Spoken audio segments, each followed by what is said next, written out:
This is a Muscle Cat Media production.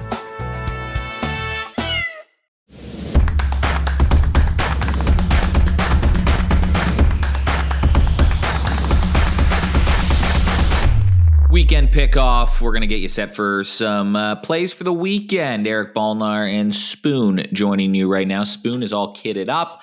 It's looking good. There's been no baseball the last 2 days. It has sucked, but we've got a few plays for you this weekend and a couple value picks maybe to make the playoffs. Spoon, what's going on, man?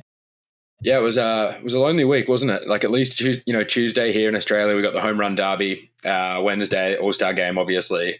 Thursday and Friday, man, like no man's land. Like even at least Thursday, you kind of have that afterglow. You can go back and watch some highlights. Today was probably like the emptiest day as a baseball fan you can really get because it's not the off season, but it certainly feels like it. And there's no like other major sports on right now. Like Australia, they play all their sports on the weekends. So like Wednesday and Thursday was Thursday really was a true dead zone. I know like this weekend there's lots to keep us occupied, including baseball, but it was a tough time, man. I was grinding through that as well, but the All-Star game was something, dude. What'd you think?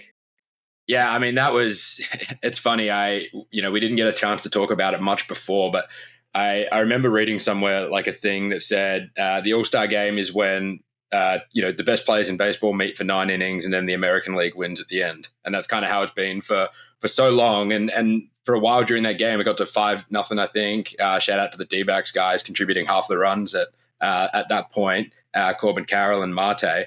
And then it looked like it was just kind of be a bit of a fizzer. And the American League kind of came back strong. And that even just that last run that scored in the top of the ninth, the contact play, I think it was Stephen Kwan, Bobby Witt at third. It was just awesome, man. It looked like Matt Olson had saved the game with that pick play of Jazz just before.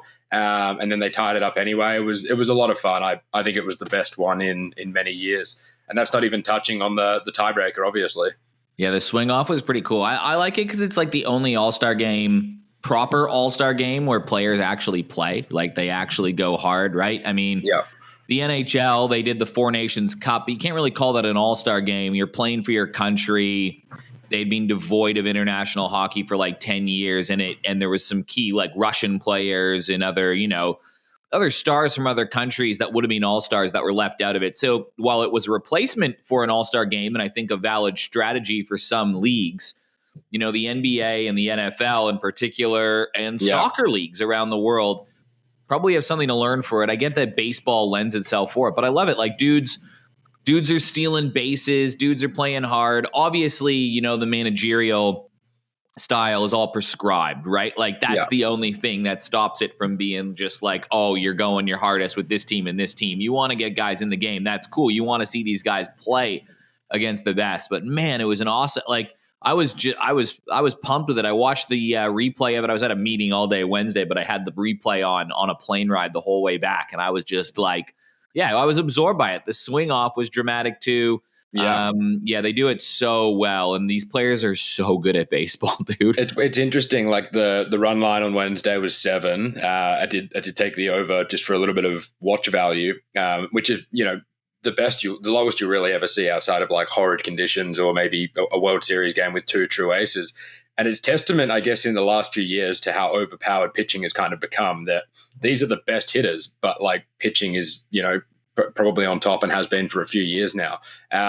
So to get 6 runs each where like everyone gets to see one pitcher once, right? Like a lot of the time runs get tacked on in a game. It's like, okay, this guy's got ace stuff, but third time through the lineup, he struggles. There was none of that at all. So to see 12 runs in 9 innings with literally the best pitchers in the sport, I think it gave me a little bit of hope as a guy who, probably likes to see hitting maybe on top more often than not, or at least some level of correction there. Yeah, it was good, man. But now we get back to the grind of it, and that's what I kind of wanted to start with today. Was a couple weeks ago, well-received pod too. Thanks for those on Instagram that were chiming in as well with some outside value picks for award winners. You can go back and listen to that. I think it holds up pretty good, to be honest. Not too much has changed. I kind of want to look at the All-Star break. You start the season, there's just over 60 games left for most of these teams. The top 6 are looking pretty, especially in the NL, looking pretty locked at the moment, but there's always a team that sneaks into the playoffs in the second half of the season. Now, I would say 5 of the 6 teams in each of the division or conferences, leagues, whatever you want to call them, are kind of locked. So I want to know where the best value is in terms of laying a bet on an outside team. So I know you had some homework to do. I had some homework too, but I kind of wanted to start with the AL because I think this is where you're going to find most likely return for a value bet, right? Like the NL top 6 seems pretty good. It's going to be hard to crack in there. So when you're putting a value bet on, it feels like a long shot, but there's a couple teams in the AL that I think you can get a combination of chance to make it, and we kind of alluded it to last episode too, chance to make it, but also value for your money. So, you want to start with the AL?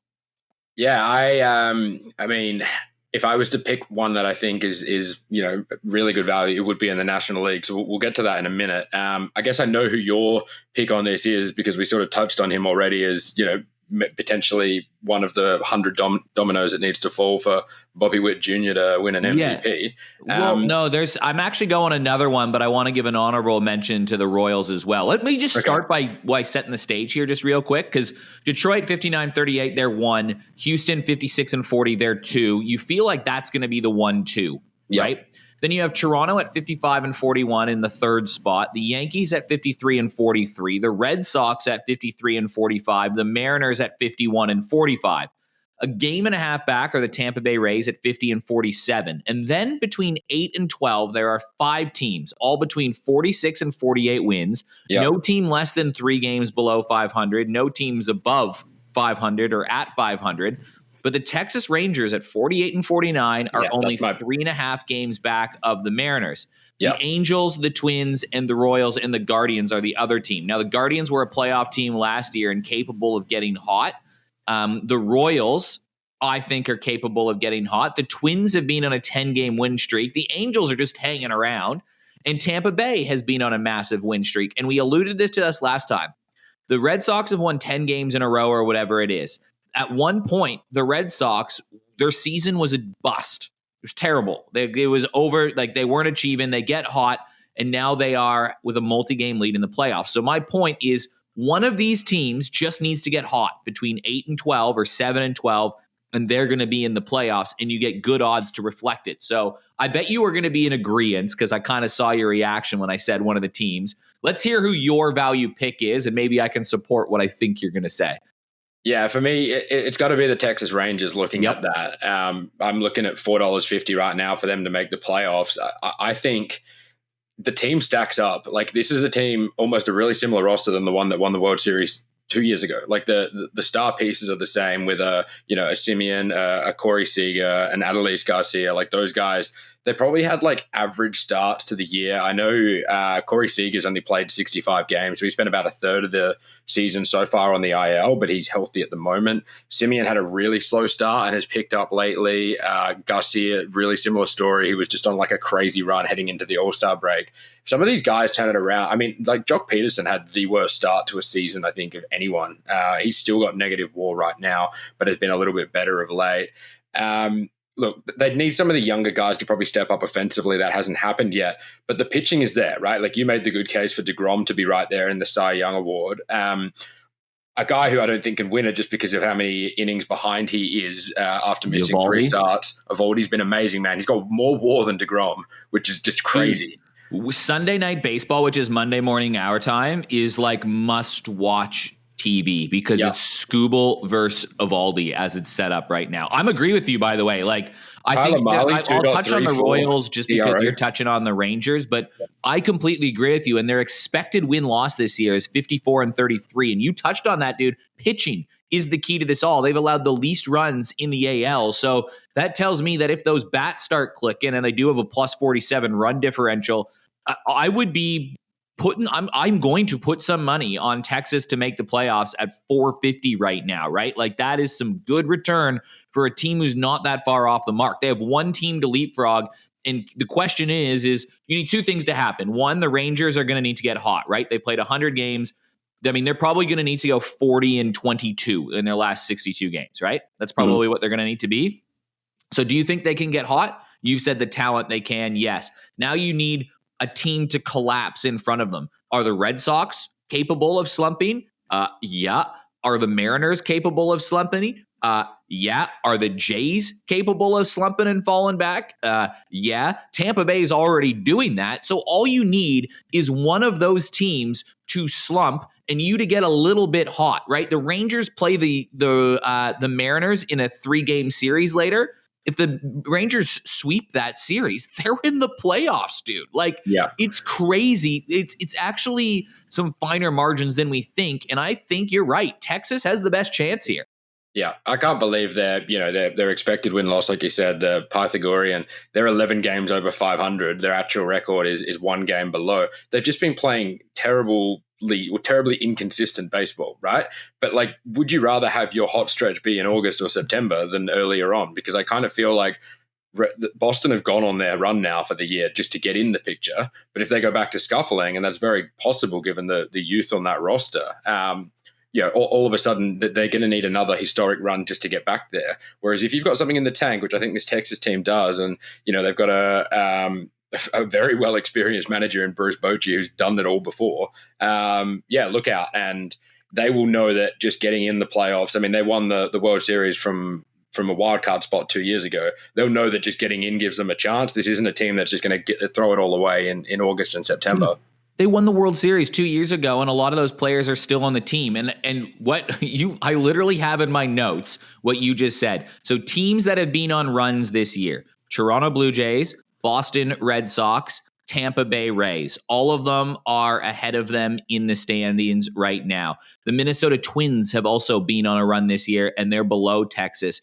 Texas hasn't been on their run yet, and you feel like they're good for one. Like they need 1 week, 7 days, where they go 6-1. And we're talking about Texas, and all of a sudden you're going to be checking Sportsbet, and they're paying $1.78 to make the playoffs because they're a team 2 years away from a World Series with 2 legitimate aces that are in a playoff spot. If you want value on them, this is the time to strike. And I mean, depending on how much you love Baseball Reference, sort of sabermetrics, and I love them a lot. They've got here 33% chance to make the postseason. That means you should be getting 3-1 odds on a sort of implied probability there. 450 just screams over the odds to me. The other one, we touched on it last episode, the Royals, they've allowed just 356 runs. They've got a great starting rotation. They've got a decent bullpen too, but they just can't figure out how to hit. Now, if Jock Caglione starts to get hot and they start to generate some runs, I do think the Royals are capable of going on a run. Now, they have been on a mini run already to kind of just get back to the pack after a terrible start. I still like them at 5s and 550 you can get on Sportsbet and on Bet365. I still think there's value there with the Royals, but I'm going to jump on the Rangers for sure in the AL. I think we're in agreement. Yeah, big time. NL, so the Dodgers 58-39, Cubs are 57-39. I can't see those guys missing the playoffs. The Cubs might not win the division, dude. Like the Brewers are pretty good, man. They're 56-40. Can't see them missing. Phillies, I would be shocked if they miss the playoffs. They're 55-41. The Mets are 55-42. The Padres are 52-44. And on the outside looking in, half a game back are the Giants at 52-45, but they're paying less than double money to make the playoffs, which is crazy, right? They're outside the playoffs. Those are 7 good teams I just listed off. 7 teams that, according to the script, no one would be surprised they're in the mix. And if you are the Giants, you're going to need to, the Giants or the Padres, you can interchange. If you're the Cardinals, who are only a game and a half back, you are these are good baseball teams, right? These are good baseball teams, and you have the Giants and Padres in that last spot. What's the number to make the NL? Let's start working backwards. If they're already 52-44, how many wins do you need this year to make the 6th wild card spot? Because this 88. Is going to be important for our next part of the conversation.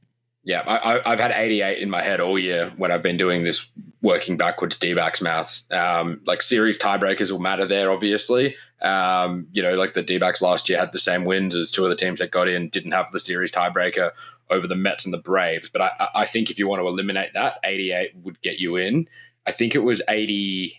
It might have been 87 last year, but it feels more competitive this year with a couple of those teams sort of on the brink. So for the Cardinals to get in, it means they need to win 38 games to hit an 89 number, and what we might think might be kind of safe. So call that 38 wins. And then on the other side, they only have room all of a sudden for what is that, 20-something losses? They're going to have to go like 38 and 23 or something down the stretch to get in. I don't know if the Cardinals have 15 over baseball left in them, and the same with the Reds, who will have to go better than that. The Giants and Padres are certainly capable of it. So I feel like it's going to be, if there's a team on the outside looking in, it's going to be the Giants that will get in, and one of the Mets or Padres will just drop off and they'll get caught. But you're not getting value there. So for the sake of this conversation, there's three teams that have a chance at making it, really, and that's the Cards, the Reds, and the D-backs. And the D-backs are in 10th at 47 and 50, and accordingly, they're paying $8 to make it.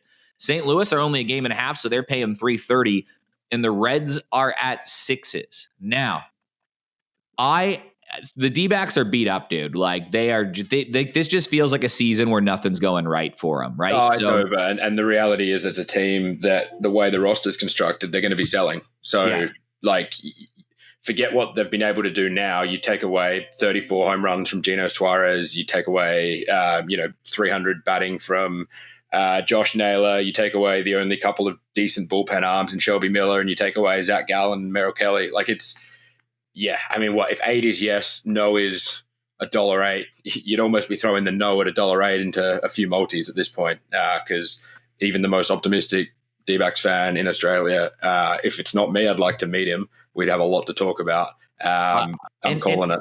And I just don't think the Cards are going to do anything at the deadline, and I don't think they're as good as the team above. I don't think they have that depth there or the star power. They're exactly what I expected them to be. They're fun. They're young. They might be around the mark. They'll probably have a meaningful series in September. I don't like the value at $3.30. So the interesting one to me is the Reds. Yeah, we got the same again.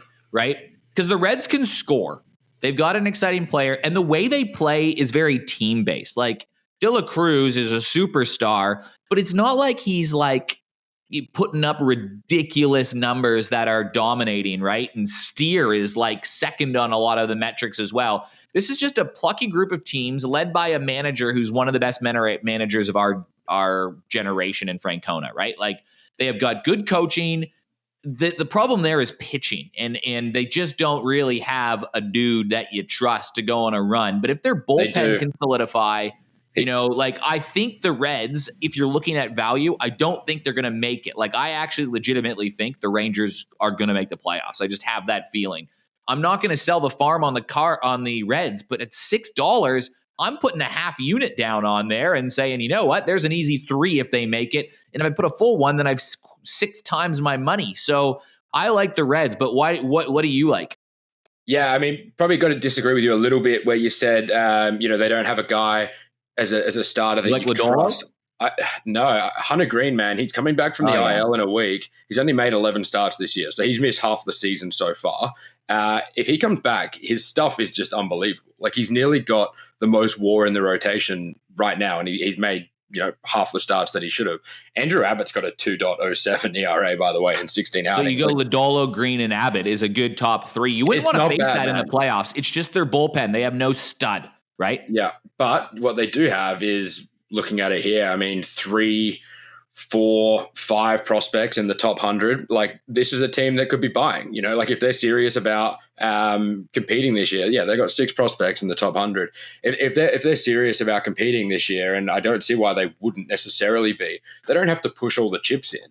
But why not go get a Shelby Miller from the D-backs for like your 5th or 6th prospect? Why not go and get a little bit of help at who's playing third base for them now? Espinal with a negative WAR. Go and get Geno Suarez, dude. You know what he would do in that ballpark? They can go and get some of these rentals and not pay through the roof for them. At DH, they're getting like okay production from Gavin Lux. Go get Josh Naylor. This is a team that I think can buy. And if they do buy without going all in, which they obviously shouldn't be doing, but they can kind of retool a little bit, I think $6 will be value there because the team that we see right now might not be the same team in 2 weeks. So they're playing the Mets this week. They're 5 games back of them. They're playing them this weekend. I feel like how this weekend goes might dictate how the second half goes. Yeah. So if they win this series with the Mets, right, they take 2 out of 3. All of a sudden, you're 4 games back and you're 4 games above 500. And then you play the Nationals. And then you play the Rays, who are struggling with injuries. You're back at home. Then you have a 3-game set versus the Dodgers. That's going to be hard, but at least you're at home. And then before the trade deadline, you have a 3-game set with the Braves. So if you can, let's say go 2-1, win 2 straight series. If you can win your first 3 series, be 6-3, you lose that one to the Dodgers, take a game. Then all of a sudden you're 7-5. You can win that series versus the Braves. Then I'm talking out loud here. You're 8-6 or 9-6 during your 15-game stretch by the deadline. You're in touch. Maybe, like you said, you unload some prospects because then you do have a run where you play teams in front of you, whether it be the Cubs, but you also get to play the Pirates, the Brewers. Then you play the Angels, who might have been selling, the Diamondbacks, who might have been selling, the Cardinals, who might be below you at that time. And then you get to end the season playing teams like the Padres, the Cardinals, the Cubs, and the Brewers, who are all teams that you will be chasing to try to make a playoff spot. And if you win those series, you kind of control your destiny. So I don't like the odds because I like the other teams are better, but I kind of like the value, if that makes sense. Yeah, I think so. Looking at strength of schedule remaining, the Reds have the hardest, which doesn't help. So, but it means you're beating teams above you, which is what correct. You can look at it both ways, right? Like you control your destiny. It'll really depend how good a team they think they have. But they got 6 against the Dodgers, 6 against the Brewers, 7 against the Cubs, 6 against the Mets. Like, do we think we can stack up with those teams? Are we 1 or 2 pieces away? Look, you're asked to take 6 is about basically betting, are they going to buy or sell at the deadline? But at the same time, you'd be taking a much worse bet would be the D-backs at 8 for the same reason when you know they're going to be selling. Give me 6s on a team that might try to improve over 8 on a team that will not be.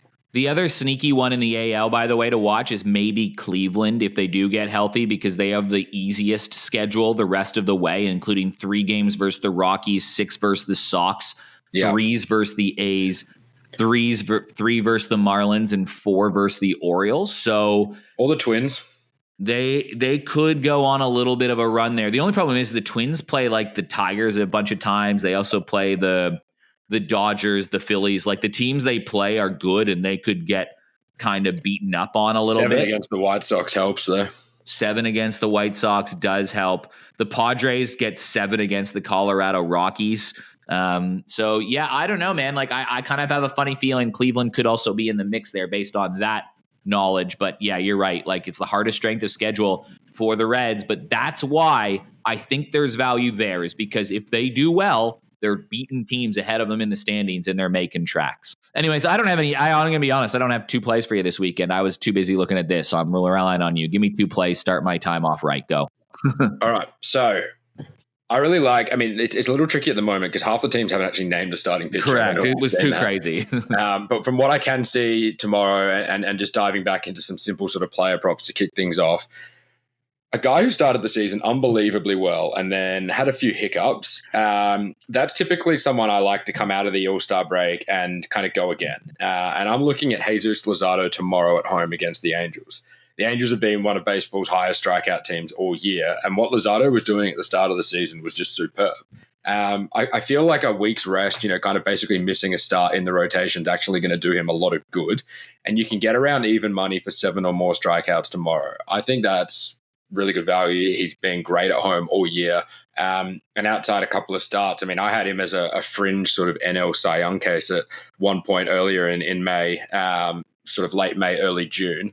I think that's a decent way to start given the sort of limited options we've got so far tomorrow. The other one I looked at, I went back and forth on 2 different teams here, but I'm going to end up landing on the home team.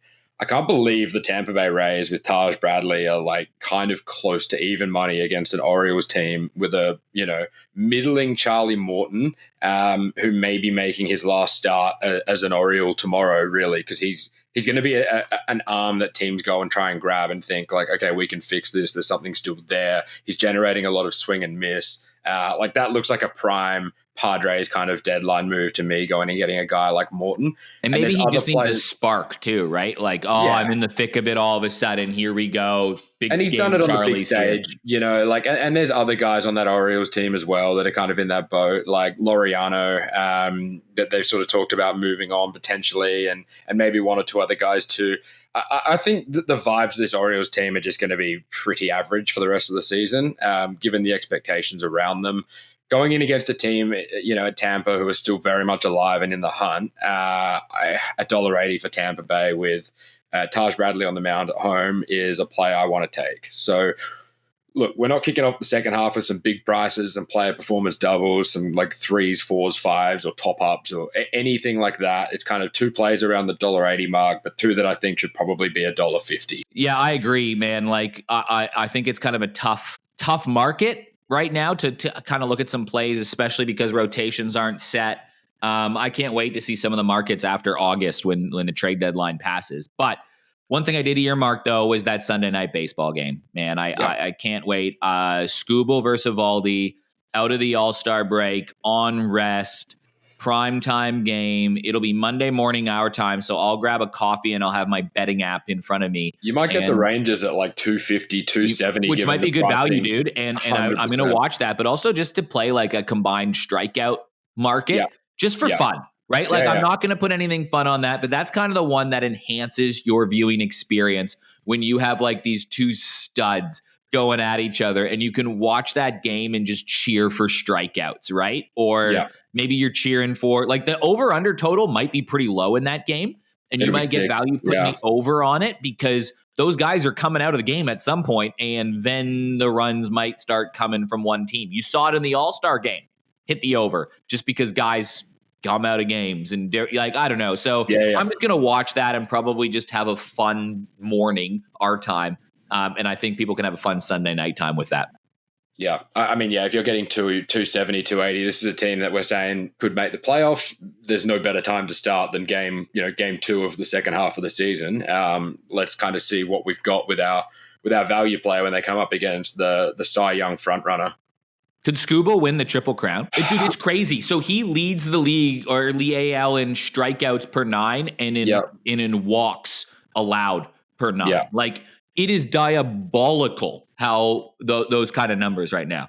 Yeah, but he's had his last start was a bit shaky, and he was like losing his shit in the dugout. My Jacob deGrom Stan account went up there.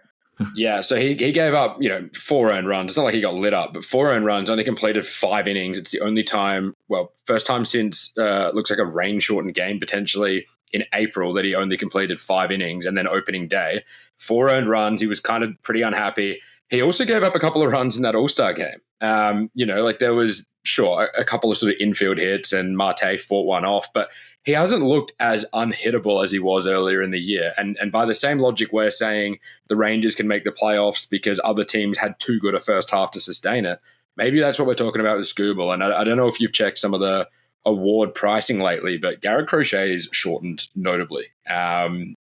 That could be a genuine sort of 2-horse race now all of a sudden, which is going to be a lot of fun to watch as we sort of head to the pointy end. The other sneaky Rangers pitcher to watch, just circling way back to our conversation, is people forget they got Patrick Corbin, dude. Like, that's a proven guy down the stretch, and this is Patrick Corbin time now if they're going to go on a run. But no better way than to take 2 of 3 against the best team in the AL and start getting that positive momentum their way. The concern with the Rangers is if they get swept. Yeah, I mean, and they've got 2 rookie pitchers too, right? Like, or very inexperienced pitchers in Leiter and Kumar Rocker.